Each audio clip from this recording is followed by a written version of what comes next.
Mummy, घर से निकलने से पहले एक बार गाड़ी चेक कर लेनी चाहिए थी ना। अब बीच रास्ते में क्या करें हम? हाँ, अरे बेटा मुझे क्या पता रास्ते में गाड़ी खराब हो जाएगी। आपको पता है ना हमें इतनी इंपॉर्टेंट मीटिंग में जाना है, अगर हम लेट हो गए तो क्या फायदा हुआ हमारा टाइम से निकलने का? अपना गुस्सा ना शांत कर ले, गुस्सा करने से कौन सा गाड़ी ठीक हो जाएगी। एक्सक्यूज मी, गाड़ी खराब होगी आपकी? हाँ, गाड़ी खराब हो गई है, हमें मीटिंग में जाना था। ये तो बड़ी दिक्कत की बात है। हाँ बेटा, दिक्कत वाली बात तो है। यहाँ आसपास कोई मैकेनिक या कोई गैराज है जहाँ हम अपनी गाड़ी को ले जाएं? मैकेनिक और गैराज तो यहाँ से 2-4 किलोमीटर की दूरी पर है। इतनी दूर तक आप कैसे ले जाएंगे इस गाड़ी को? चलो ठीक है फिर, चल बेटा हम वहीं गाड़ी को ले चलते हैं। मैं धक्का मारती हूँ, तू गाड़ी चला ले। अरे नहीं नहीं, कैसी बातें कर रही हैं आंटी जी? अपनी उम्र देखिए आप, इस उम्र में आप गाड़ी को धक्का मारते हुए अच्छी लगेंगी क्या? रहने दीजिए आप। अबे ओ, क्या ज्यादा बन रहा है? हाँ, ये धक्का मारेंगी नहीं। मैकेनिक 2-4 किलोमीटर दूर है तो गाड़ी को कैसे लेके जाऊँ? तू करेगा क्या ठीक इस गाड़ी को? अरे मैम आप गुस्सा क्यों कर रही हैं? मैं कोशिश करता हूँ गाड़ी को सही करने की, क्या पता सही हो जाए। कहीं तू मुझे इम्प्रेस करने के मारे तू ये नहीं बोल रहा कि तू ठीक कर लेगा और हमारी गाड़ी और खराब कर दे? हाँ मैडम कैसी बातें कर रही हैं आप? मेरे को आपको इम्प्रेस करके क्या मिलेगा? अरे इंसानियत के नाते इंसान का कोई फर्ज बनता है, वही फर्ज निभा रहा हूँ मैं। मेरे को कोई इम्प्रेस वगैरह नहीं करना है आपको। बेटा पक्का आपको गाड़ी का काम आता है ना? आंटी जी मैंने पहले बहुत सारी गाड़ियाँ सही कर रखी हैं, इसे भी सही कर दूंगा। एक बार देख तो लूँ मैं। हाँ हाँ बेटा देख लो ना।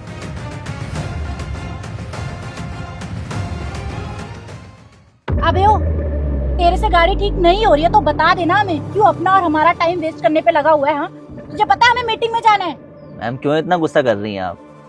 इतने टाइम से यहाँ पर खड़ी थी, मेरे को भी 2-4 मिनट ही हुए चेक करते हुए। 2-4 मिनट और दे दीजिए, मैं चेक कर लूँ। अगर मेरे बस की होगी इसको सही करना तो ठीक है, अगर नहीं होगी तो मैं आपको बता दूंगा। 2-4 मिनट दीजिए मेरे को बस प्लीज। अच्छा मैम, गाड़ी में पानी होगा तो एक बोतल पानी दे दीजिए। क्या अब तुझे प्यास लग गई? इतनी मेहनत तो करी नहीं है तूने जो तुझे पानी चाहिए। अब चाय भी ला दूं? चाय भी पी लियो। अरे मैडम हर बात तो गुस्सा क्यों करती हैं आप? मुझे नहीं चाहिए पानी, गाड़ी के लिए पानी मांग रहा हूँ, पानी दीजिए। बेटा अंदर बोतल पड़ी है, ले आ।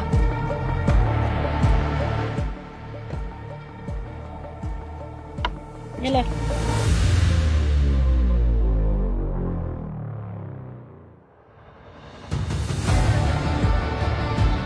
एक बार स्टार्ट करके देखेंगे आप?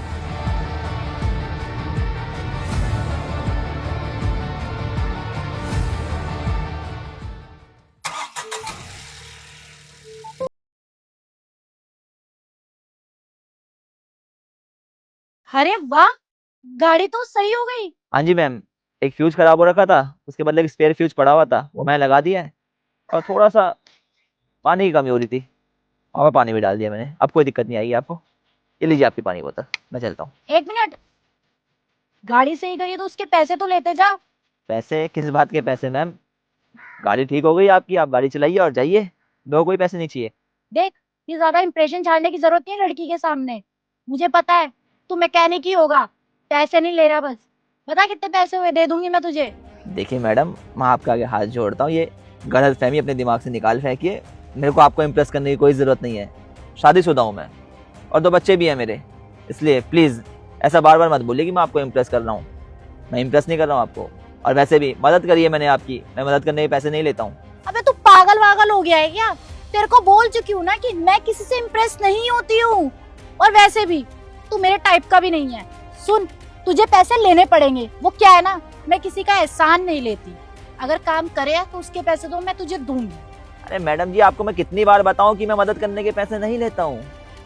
आंटी जी की वजह से करिए मैंने स्पेशली मदद। अब आंटी जी की उम्र देख के मेरे को लगा कि आंटी जी कहाँ यहाँ भटकती फिरेंगी इतनी सर्दी के मौसम में, इसलिए मैंने गाड़ी सही कर दी, क्योंकि मेरे को आता है गाड़ी का थोड़ा बहुत काम। बाकी आप फालतू में इतना सोच रही है, नहीं चाहिए मेरे को पैसे। बे यार, तू ऐसे नहीं मानेगा, तू रुक। ये ले पकड़, 1000 रुपए। मैंने आपको इतनी बार मना किया, फिर भी आपने मेरे को पैसे दे ही दिए। चलिए, थैंक यू। अब दिखाई ना तूने अपनी असली औकात। पैसे दिए नहीं कि तुरंत पकड़ लिए। निकल चल। चलिए मैं चलता हूँ। आंटी नमस्ते।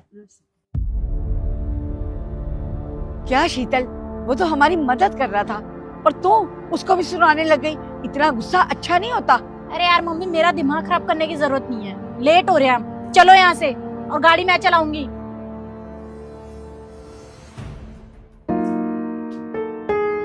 सर, आपने इंटरव्यू के लिए बुलाया था? हाँ बुलाया था।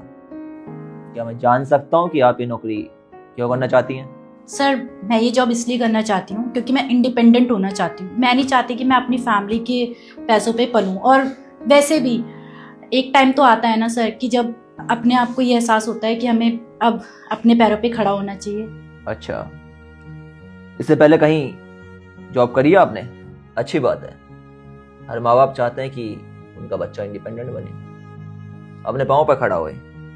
आखिर इंडिपेंडेंट बच्चा जो अपने सपनों को अपनी कमाई से पूरा करता है, समाज में भी इज्जत बनाता है अपनी, और हर माँ बाप चाहते हैं कि उसके बच्चे की समाज में इज्जत हो।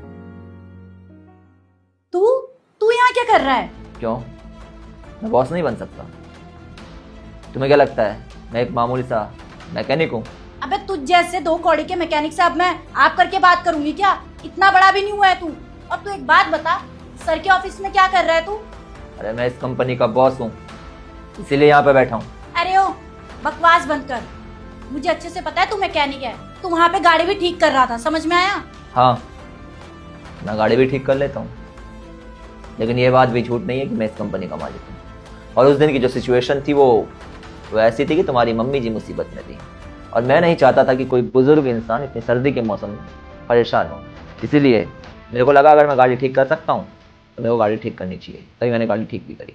अच्छा, इतने बड़े कंपनी के मालिक को गाड़ी की इतनी नॉलेज कैसे हो गई कि वो खुद ही मैकेनिक का काम करने लग गया? हाँ, और वैसे भी तुझे क्या पता, बड़े लोग ना ऐसे छोटे मोटे काम नहीं करते, वो ना खुद ही हायर कर लेते हैं लोगों को। एक मालिक मैकेनिक का काम नहीं कर सकता। शायद तुम्हारी बात सही भी है, लेकिन मेरा जो केस है वो थोड़ा सा डिफरेंट। इस मुकाम पर पहुंचने के लिए मैंने बहुत पापड़ गए, आई मीन बहुत स्ट्रगल किया है मैंने। कई बार मैकेनिक की दुकान पर भी काम, पार्ट टाइम डिलीवरी का काम भी किया है। बहुत से संघर्ष जुड़े हैं मेरी ज़िंदगी में, जिनकी बदौलत आज मैं इस मुकाम पर। और कहते हैं ना, जब चीज़ें खैरात में मिल जाती हैं इंसान को, तो इंसान को क्या कद्र पैसे की, लेकिन हमने तो अपनी पाई पाई मेहनत से कमाई है। बाकी देखो, ज़िंदगी में जब संघर्ष शामिल होता है ना, तो इंसान थोड़ा सा दयावान भी होता है। उसे दूसरों का दुख दर्द नजर आता है, वो दूसरों के दुख दर्द को समझने की कोशिश करता है। उस दिन का सिनेरियो भी थोड़ा ऐसा ही था। बहुत पहले मैंने मैकेनिक की दुकान में काम किया था, तो थोड़ा बहुत गाड़ी का काम तो मैं भी जानता था। बातें सुन ली थी मैंने तुम्हारी और तुम्हारी मम्मी की, और जिस तरह से तुम अपनी मम्मी के साथ पेश आ रही थी, मेरे को बहुत ज़्यादा बुरा लग रहा था। एक तो गाड़ी खराब, सर्दी का मौसम इतना ज़्यादा, ऊपर से अपनी ही बच्ची ऐसे शब्दों के ऐसे तीखे बाण माँ के ऊपर छोड़ रही है, तो माँ को कितना ज़्यादा बुरा लगेगा। दया आ रही थी तुम्हारी मम्मी को देखकर मुझे, इसलिए मैंने सोचा हेल्प की जाए आप लोगों की, और हेल्प की मैंने। आप सच कह रहे हैं? आप इस कंपनी के बॉस हैं? हाँ, मैं सच कह रहा हूँ, वरना ये स्टाफ के लोग बेवकूफ़ थोड़ी ना है कि किसी को भी इस चेयर पर बैठा देंगे। बाकी अगर तुम चाहो तो मैं सिक्योरिटी गार्ड को बुला के तुम्हें यहाँ से बाहर भी निकलवा सकता हूँ, क्योंकि आप जैसे लोगों को जब तक पावर ना दिखाई जाए तब तक आप सामने वाले की पावर का अंदाज़ा लगाते ही नहीं। सादगी जैसे आप जैसे लोगों की नज़रों में गुनाह है, जबकि देखा जाए तो सादगी ही सुंदरता है। Sir I am so sorry, मुझे लगा कि आप एक मैकेनिक है, इसलिए मैंने आपके साथ उस वक्त भी बदतमीजी की और आज भी। सबसे बड़ी बात तो यही है कि आपने उस दिन मुझे मैकेनिक समझा और मेरी बेइज्जती भी करी। एक इंसान जो आपकी मदद करना चाहता है, आपकी प्रॉब्लम्स को सॉल्व करना चाहता है, उसे थैंक्स बोलने की बजाय आपने रुपये में तोलना चाहा, उसके सामने कीमत रखी उसके काम की, उसकी मदद की। देखा जाए तो मदद की कोई कीमत नहीं होती है।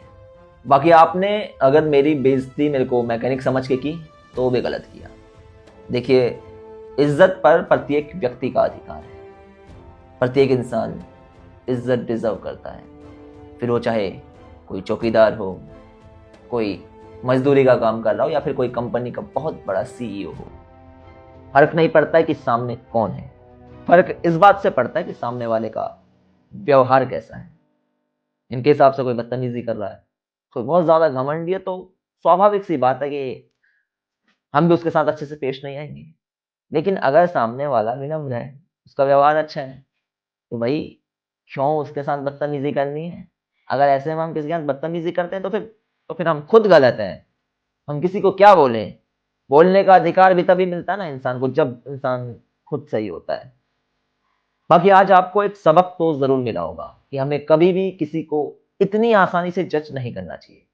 बिकॉज कई बार क्या होता है कि जब हम बहुत अर्ली स्टेज में किसी को जज कर लेते हैं तब हमें आने वाले समय में पछताना पड़ता है, जैसा कि आज आपके साथ हो रहा है। सो प्लीज इन फ्यूचर इस बात को ध्यान रखना कि आपको अपना बिहेवियर भी अच्छा रखना है और किसी को जज नहीं करना है, क्योंकि अर्ली जजमेंट कई बार मिसअंडरस्टैंडिंग पैदा करती है और उस मिसअंडरस्टैंडिंग से इंसान को पछताना होता है। हाँ सर, आपने बिल्कुल सही कहा। मैं आगे से ना इन चीज़ों का ध्यान रखूंगी और आगे से ना किसी इंसान के पहनावे और उसके काम से उसको कभी जज नहीं करूंगी।